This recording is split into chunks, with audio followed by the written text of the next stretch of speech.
ব্যাংকে তো তোমরা সবাই সোনা রাখো, কিন্তু এই জিনিসগুলো না জানলে তোমার কিন্তু অনেক বড় বিপদ হয়ে যেতে পারে।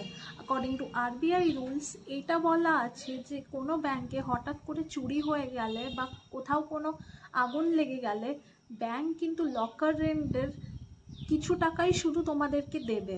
সাপোজ বর্তমানে তোমার গোল্ডের ভ্যালু 1 কারোর, যদি কোনো ইস্যুস হয়ে যায় ব্যাংক কিন্তু তোমার এই গোল্ডের উপরে কিন্তু 1 কারোর দেবে না, তুমি কিন্তু হার্ডলি 2 থেকে 4 লাখ টাকা অবধি পেতে পারো।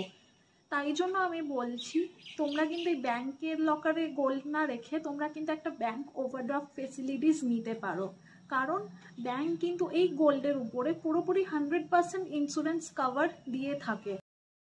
প্লাস যদি কোনো তোমাদের টাকার দরকার থাকে তোমাদেরকে কিন্তু এই গোল্ড বেচার কোনো দরকার নেই, তোমরা কিন্তু 100% ক্রেডিট ফেসিলিটি পেয়ে যাবে। আর এই ইনভেস্ট কিন্তু ইউটিলাইজ লিমিটের উপরেই ক্যালকুলেট হবে, পুরো লিমিটের উপরে তোমাদেরকে দিতে হবে না।